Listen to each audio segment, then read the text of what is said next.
His best answer was his closing statement, where he did make these points over and over. Here's a highlight. Just started by saying she's going to do this, she's going to do that, she's going to do all these wonderful things. Why hasn't she done it? She's been there for 3.5 years. They've had 3.5 years to fix the border. They've had 3.5 years to create jobs and all the things we talked about. Why hasn't she done it? She should leave right now, go down to that beautiful White House, go to the Capitol, get everyone together and do the things you want to do, but you haven't done it, and you won't do it because you believe in things that the American people don't believe in. We can't sacrifice our country for the sake of bad vision. But I just ask one simple question. Why didn't she do it? Primacy and recency. That's what viewers remember. And here was the CBS focus group of, I believe it was Pennsylvania undecideds, reacting after the debate. And listen to what came up. She just basically repeated everything that Biden has said in the past. What were your thoughts? She made, Donald Trump made a strong closing statement by saying, why didn't they do all the things that she's proposing during the 3.5 years that they've been in office? And Biden did this entire moderate stance back in 2020, and she's trying to do it again in 2024, but she didn't talk about her policy changes between 2020 and 2024. Her whole centrist moderate stance is just a facade. What do you make of that, you guys?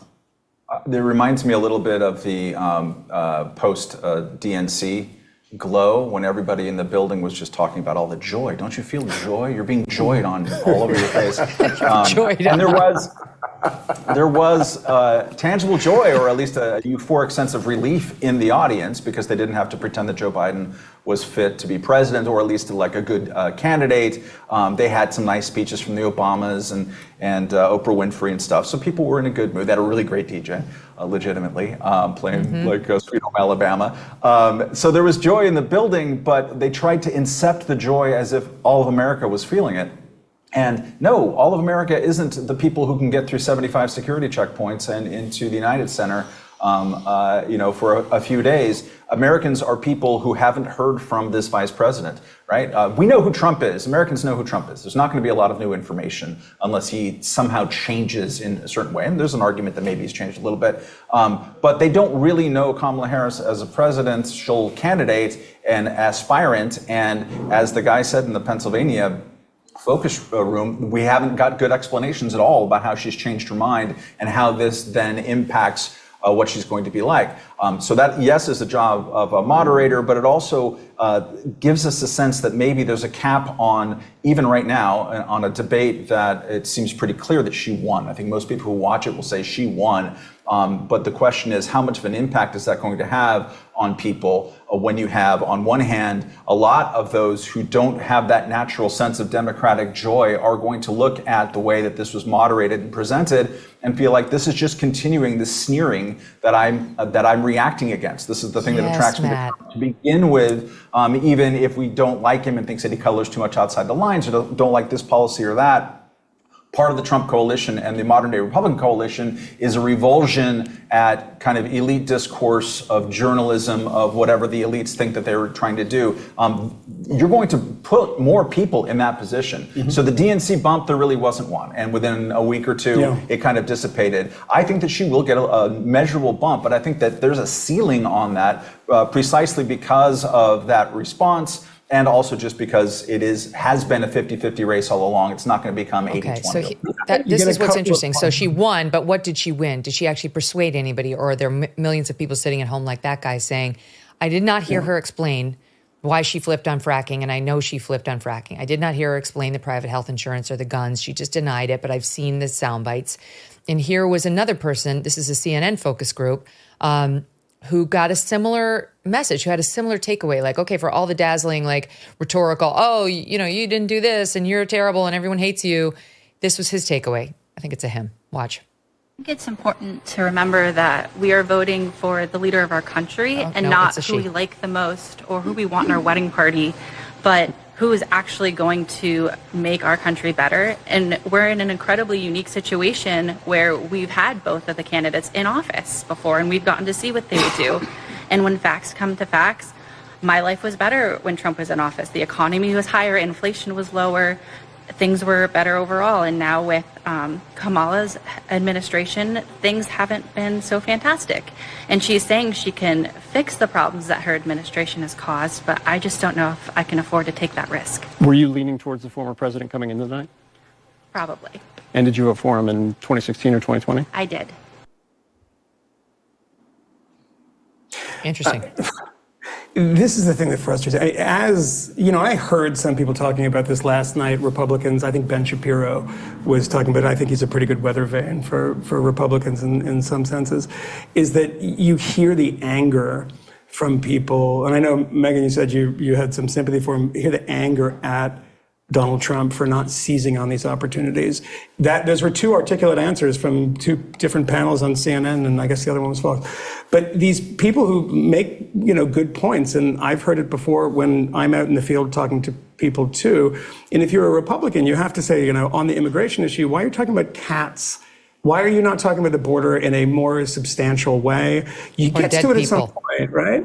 Well, yeah, you get to it at some point. You get to the end, and people did remember that, but they're there at CNN, tasked with watching the whole debate. Is everybody getting through? I was getting exhausted by minute 85, and then he leaves the good stuff for the end. And I'm thinking of it, if I'm in this situation, and the moderators are being this way, you could have so many of those people in those focus groups talking about the good line, not a canned line, but a natural line in the way of like Reagan's, which I think was probably a canned line. There you go again.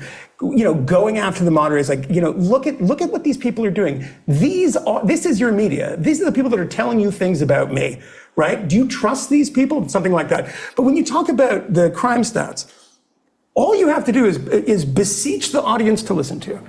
And say, what's the nearest city to you? Do you feel that city's safe? Do you feel like things are better? Do you feel like your groceries are less expensive than they were under my administration? Have you gone into a CVS lately? What was your experience? Correct. Everything's locked up. You can't, I literally, this is actually true. The other night I was in the city, I was trying to get painkillers and I was like, fuck it, I'll screw it, I'll deal with it. Because I had to find someone to unlock it. And it's like, no, this is an annoyance in my life that actually kind of matters to me because writ large, it's a big thing. But Donald Trump has absolutely zero discipline. He's so obsessed with personal grievances. As I said, the people saying, it's genius that he mentioned the crowd size.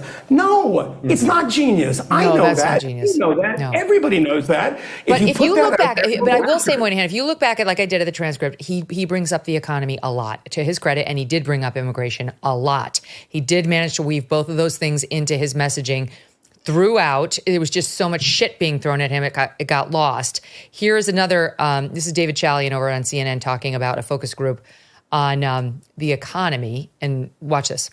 Who better understands problems facing people like you? Before the debate, 39% said that about Harris, 43% Trump. And look at how that flips for Harris. After the debate, 43% of the debate watchers say that she understands problems facing people like them. 40% say that about Trump. Now, look at the economy here. Who would better handle the economy is what we ask. Going into the debate, before the debate, 37% said Harris, 53% Trump.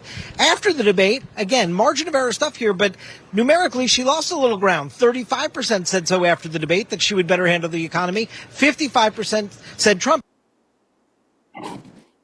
That's the risk in just dodging and weaving if you're her on these answers. Like, she threw out the same nonsense about how she's going to, give up people $25,000 loans and she's going to help small businesses. People don't buy it. They don't trust her to handle the economy. They know Trump can do it. And I think his last message about, were you better off 4 years ago? Why hasn't she done anything in these past 3.5, may have resonated with some people, notwithstanding all the stuff we're talking about. You did not vote for this economic downturn and this high inflation, but you could be paying for it at the pump, the grocery store, and with growing stacks of unpaid bills.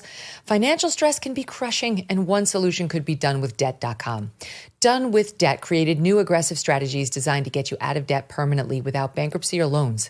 Done with Debt can stand between you and your bill collectors.